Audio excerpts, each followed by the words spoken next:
All right, now let's go into market structure. So this is a very important part because you'll get it as you go, but this is something that you really need to understand. So market moves in directions. So one is the uptrend, it's going in an upward direction. The other one is a downtrend, goes in a downward direction. The other one is consolidation, sideways, or sometimes we call this ranging. So that's basically how market moves. Uptrend, sideways. We call this a bullish market, bearish market, and then a consolidation market. Now, how to identify a bullish market? Sometimes in cases like this, it's very simple, right? It's very simple. You can see it. But sometimes you cannot see it. In a case like this, you cannot see it. Right? There's a small uptrend here and there's a small downtrend here. So how do you identify it? How we do it is uptrend is a clear series of higher highs and higher lows. Let me draw that out for you so you can see the rhythm. There you go. So I'm doing this right now. So there's a higher high and a higher low. Let me do it a better drawing. I'm really bad at this. All right, cool. There you go. So in an uptrend, the difference is that you got a high, but your next high is higher than this price. Your next high is higher than that, and your next price is higher than that.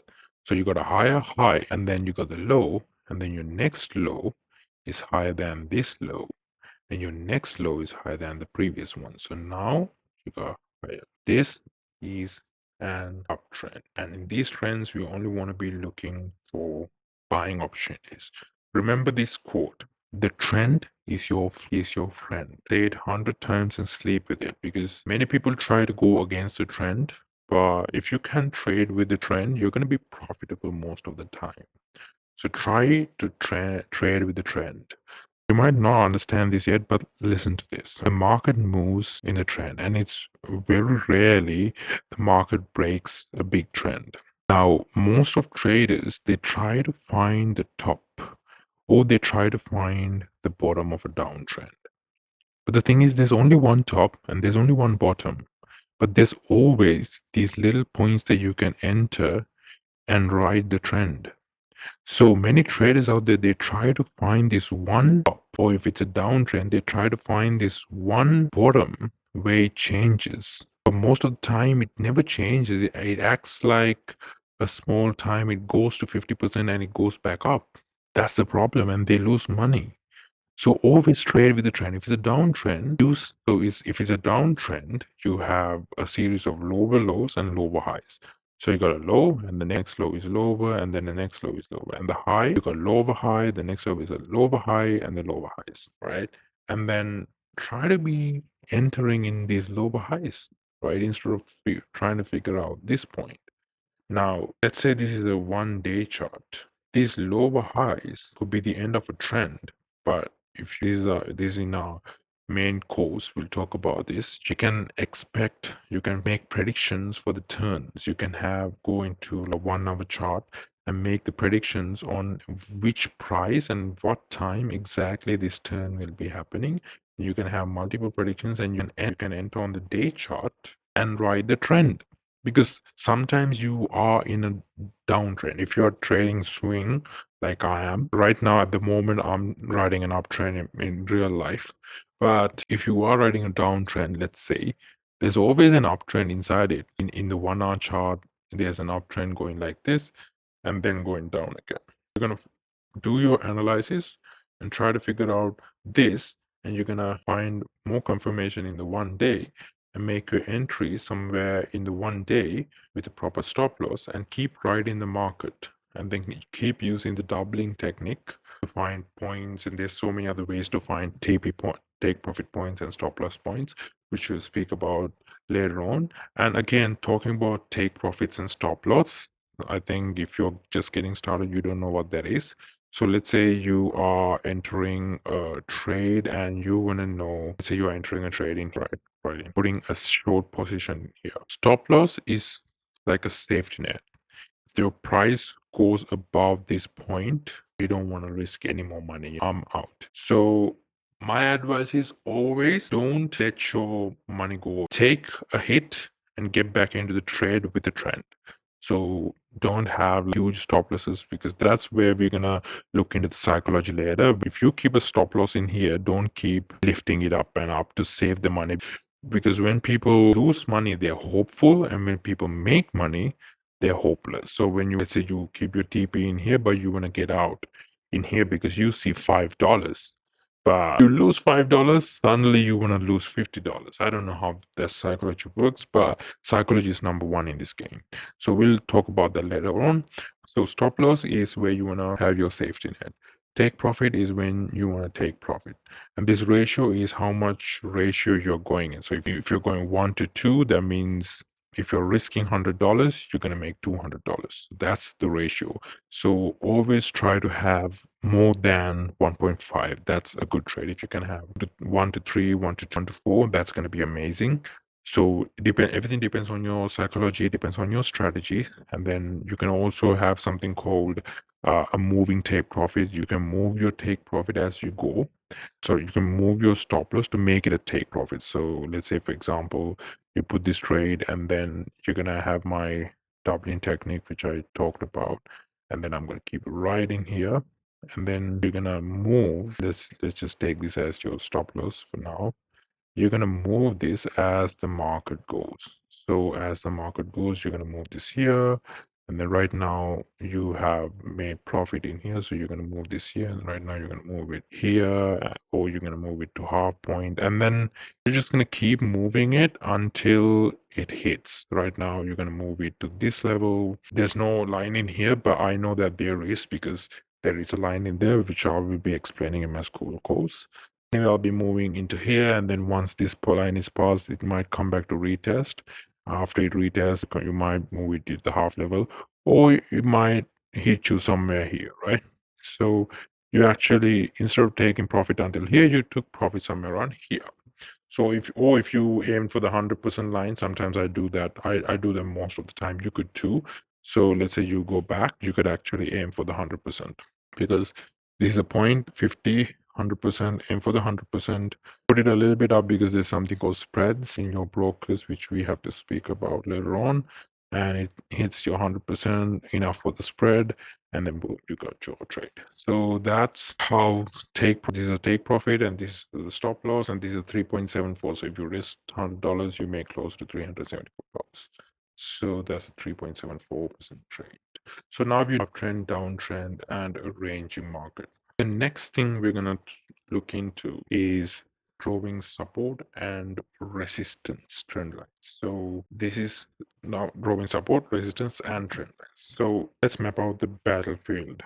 Now support is price, where buyers have historically stepped in and pushed the prices up.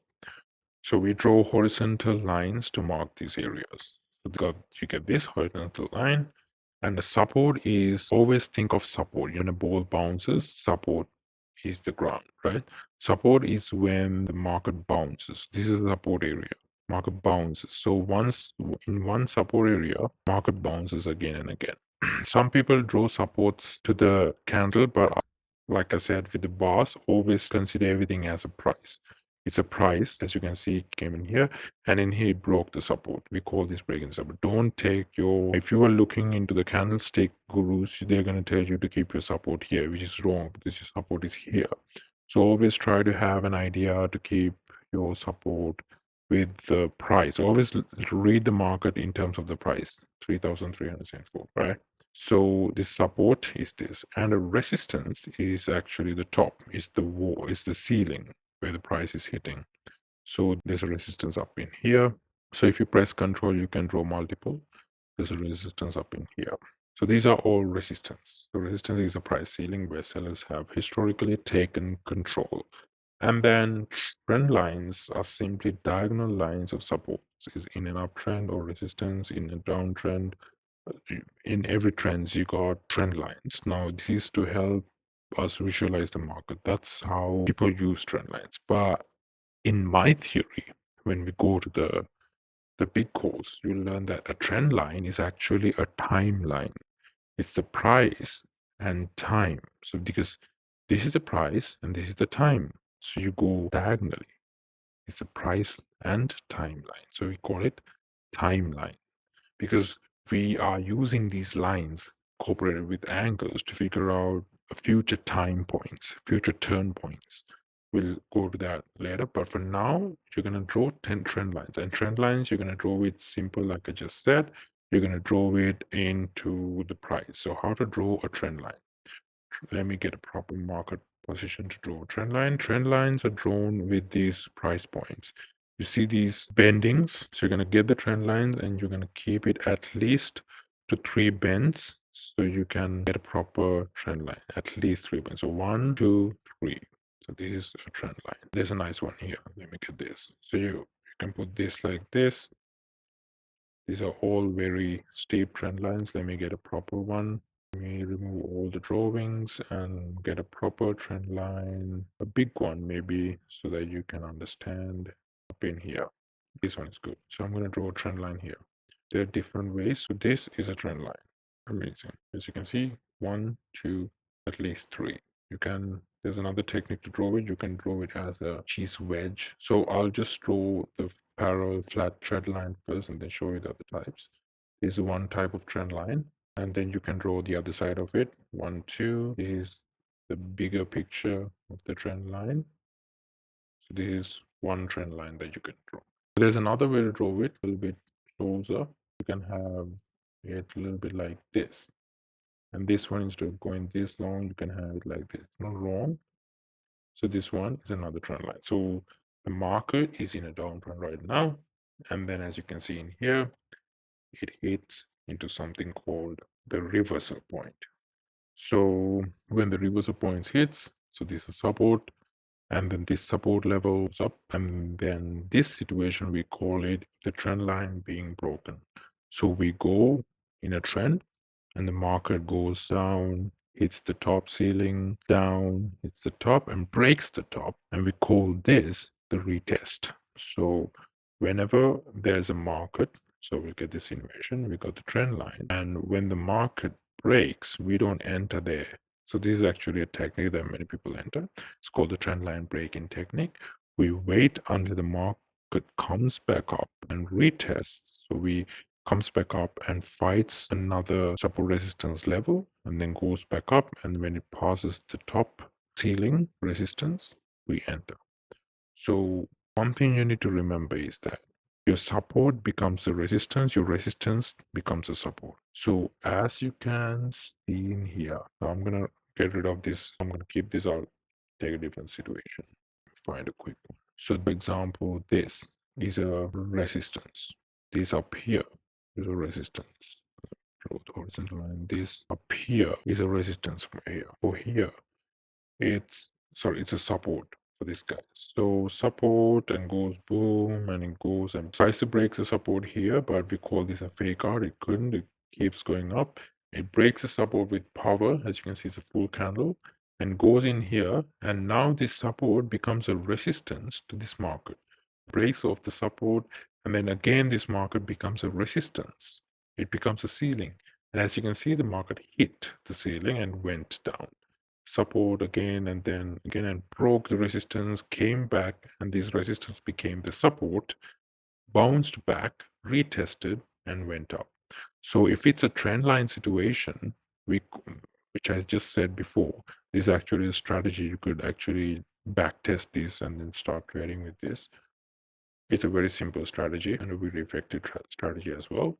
A trend line, you draw a trend line like this, you go down like this, the market goes to the support and the market retest. So this could be a retest. We can take this as a retest, but for the betterment, I'm going to get this way.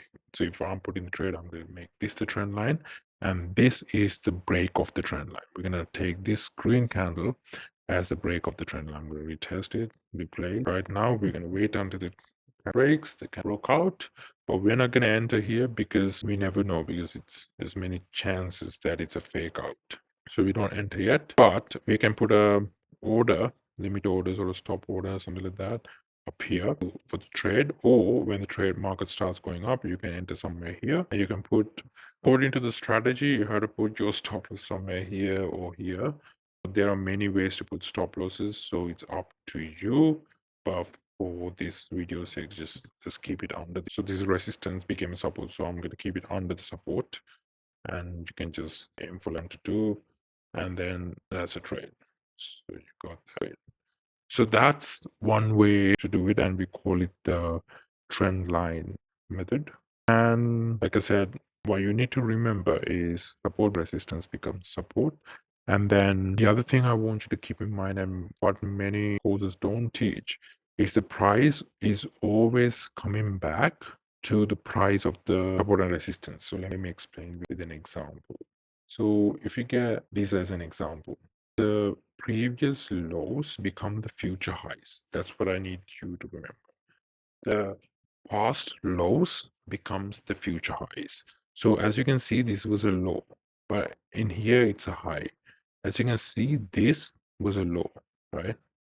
This up here was a low, but the price of a past low became the price of a future high. The past low becomes the future high. So I want you to remember that.